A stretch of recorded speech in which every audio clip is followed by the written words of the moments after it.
Welcome to my channel Bharati's kitchen. আজকে আমি এই আলু দিয়ে একটা রেসিপি বানাবো। দেখো আমি এর সঙ্গে কি নিয়েছি।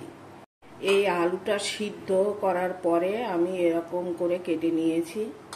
এখানে নিয়েছি হাফ চামচ জিরে, 1 চামচ মতো তিল, 2টো পেঁয়াজ, বাদাম 1 বাটি, 4টে শুকনো লঙ্কা, কাঁচা লঙ্কা 5-6টা, হাফ লেবু, হাফের একটু বেশি, হাফ চামচ গোলমরিচের গুঁড়ো, কারি পাতা 3টে আর পুদিনা পাতা।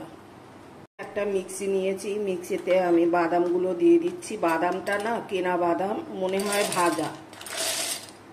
কাঁচা লঙ্কাগুলো দিয়ে দিচ্ছি, তিলটা দিয়ে দিচ্ছি, পুদিনা পাতাটা দিয়ে দিচ্ছি, লেবুর রসটা এর সঙ্গে করে দিচ্ছি। তোমরা যদি মনে করো তাহলে চাট মশলা দিতে পারো, আমার কাছে নেই, তাই জন্য আমি লেবুর রস দিচ্ছি।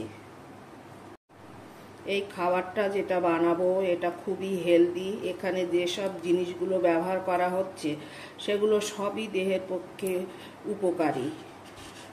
এই বাটাটা আমি মিহি করে বাটিনি, একটু দানা দানা মতন আছে।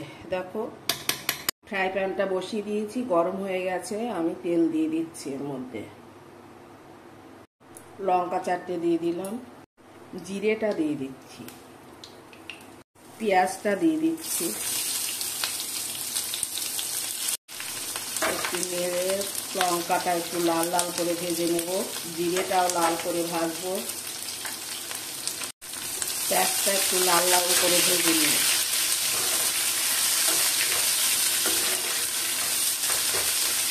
আলুটা দিয়ে দিচ্ছি। এই রান্নাটা খুবই সুস্বাদু, রুটি, ভাত বা লুচির সঙ্গে খুবই ভালো লাগে খেতে। তোমরা বাড়িতে বানিয়ে দেখো, খুব সুন্দর খেতে লাগবে। স্বাদ মতো লবণ দিয়ে দিচ্ছি, হলুদটা দিয়ে দিচ্ছি, গোলমরিচের গুঁড়োটা দিয়ে দিচ্ছি, যেটা বেটেছিলাম সেটা এর মধ্যে দিয়ে দিচ্ছি। এবার এটাকে ভালো করে মিশিয়ে নেব।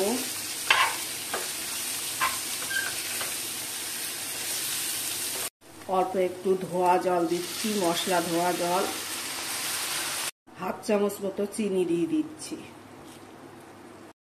ঢাকা দিয়ে বেশ খানিকক্ষণ আমি রান্না করব। আঁচটা আমি একদম লোতে দিয়ে দিয়েছি। রান্নাটা আমার কমপ্লিট। খুব সুন্দর একটা গন্ধ বেরিয়েছে। এটা তোমরা রুটির সঙ্গে না খেয়েও যদি শুধু শুধু খেতে চাও, শুধু এইটা দিয়েই টিফিন করতে চাও, তাহলে কোনো অসুবিধা নেই।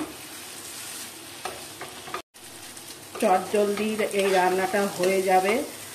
রুটি বসিয়ে দিয়েই এটা এই সবজিটা করা হয়ে যাবে। তাই তোমরা বাড়িতে বানিও এবং খেয়ে বলো কেমন হয়েছে।